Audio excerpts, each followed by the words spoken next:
A big video with big trade updates. Let's get into it. Now, as I'm recording this, I didn't plan on saying anything about it, but as I'm recording this, Dan Houston has just informed Port Adelaide that he's looking to get traded to a Victorian club. Still has 3 years left to run on his contract. He hasn't nominated which Victorian club. He just says, get me back to Victoria. And he's saying that, look, if a deal can't be done, I'll stay at Port Adelaide, which is very interesting. Now, coupled with that, Jack Lukosius has said, I want to go to Port Adelaide. He has a few years left on his contract as well with the Gold Coast Suns.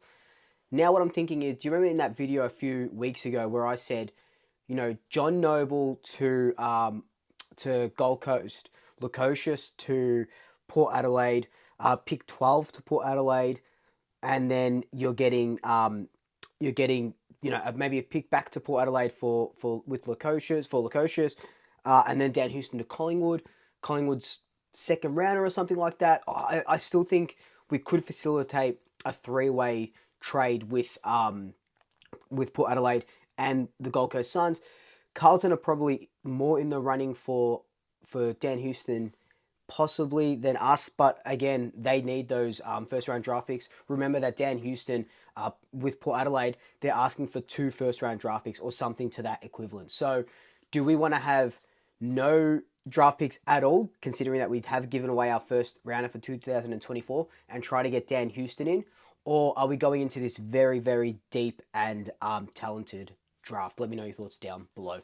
Before we continue with the rest of the video, if you are new here, please hit that subscribe button. I would really appreciate it. We're nearly at 9,000, which is a goal I want to hit before the end of this year, and then 10,000 before the start of next season. Also, join as a part of the Swoop flock down below. Hit that join button. I think there's nearly 20 members at the moment, which is just absolutely incredible. So thank you so much. It really means the world to me. Let's get into the rest of this video. So the first bit of big news is Joe Richards. Collingwood have reportedly upped their offer from 2 years to 3 years, obviously matching Port Adelaide's 3-year deal that is on the table for Joe Richards.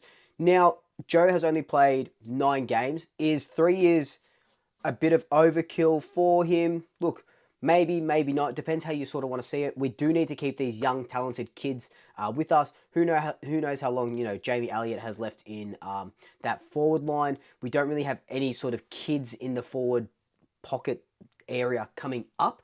You can maybe look at Harvey Harrison with that, but again, Harvey Harrison's done his ACL, so we won't see him for the majority of next season. So I think we need to keep Joe Richards at all costs. Give him the 3 years. Give him, there hasn't been any talk about what money is being offered. So just give him the 3 years. I think he's worth it. I don't think that's overkill at all. I think he definitely needs to stay, and he might have to bide his time a little bit, but at least 3 years almost guarantees, because who knows with contracts and trades at this time, that he will be a part of the squad. And we just love what he can do. We absolutely love what he can do. The excitement that he brings, his score involvements, his goals. We need him to stay at the Pies. Now, we talked about Dan Houston and possibly getting him in, but now we're turning our attention to Harry Perryman. Now, if you remember, I released a video a couple of weeks ago, Player Radar, talking about Harry Perryman and what he's about, if he's worth it, free agent. So it's practically a free hit except for the salary cap. Now, by last reports, Collingwood had offered him a deal. Port Adelaide still had that 6-year deal on the table with potentially a 7th-year trigger at $850,000. Now, it's been reported by John Ralph that Collingwood are well in the running and they've upped their contract a little bit. They probably need to pay that $850,000. Again, is Perryman worth $850,000? Probably not, but if you want to get these free agents into your club, you have to pay the free agency tax. We did it with Dan McStay. We'll probably have to do it with Harry Perryman. The one thing that we can offer Perryman that Port Adelaide and the Giants can't is midfield minutes. Now, I remember in my video a couple of weeks ago about Perryman, I said our midfield was stacked, and I don't think I articulated well what I sort of meant. I meant midfield is stacked as in, who's he coming in for in the best 23 that smashed Melbourne? Who's he coming in for? Is when Mitchell comes back, is Is Perryman in front of Mitchell? Is Perryman in front of Steele? Who is he in front of in this midfield? In saying that though, I think Perryman is a really good player, good depth player. He's 187 or so centimeters. He can swing, very versatile. So if we need to get him into the defense, we can do that. If we need to bring him into the midfield, we can do that as well.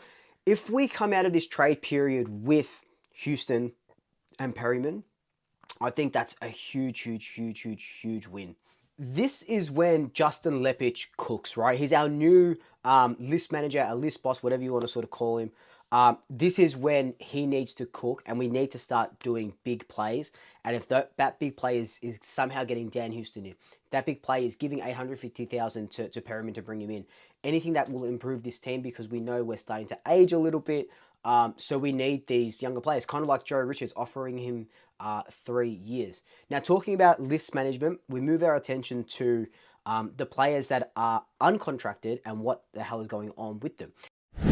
Now, we've only delisted one player, so Aiden Begg, not getting, well, he's delisted. So obviously, we just didn't see any future in him. But the 3 big players that are still uncontracted, Reece McGuinness, Nathan Kruger, and Charlie Dean. Now, these 3 players all have played at senior level this year. They've been told, look, wait until the trade period finishes, wait until free agency period finishes before we tell you what's going on. Now, I think it's a little bit weird, because some of these players probably get delisted if they can't get trades. I don't know if they're going to keep them on. Do they get delisted? And maybe, let's just say, for example, North are looking at Reece McGuinness, right? They're not, but let's just use that as an example.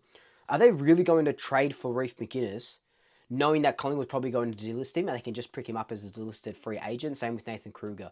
So that's going to be a very interesting wait and see.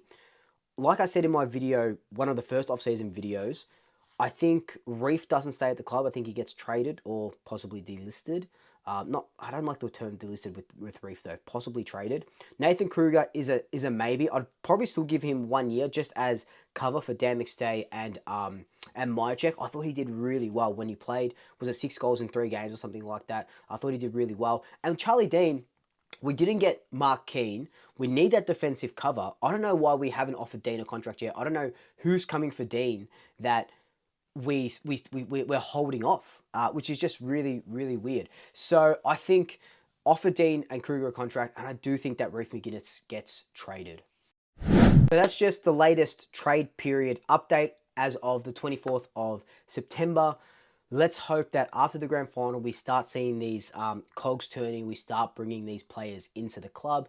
I'll be in Europe when that's happening, so the news on Swoop on my Instagram and Facebook might be delayed, and the videos will be delayed, but we're still going to get that news out. So make sure you're subscribing, following, travel vlogs, etc. But until then, like, comment, subscribe, tell your family, tell your friends, tell your pets, and until next time, double shackers, I'll swoop you later.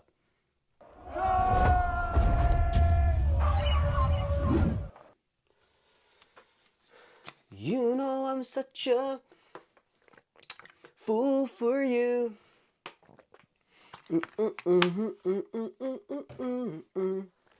Okay.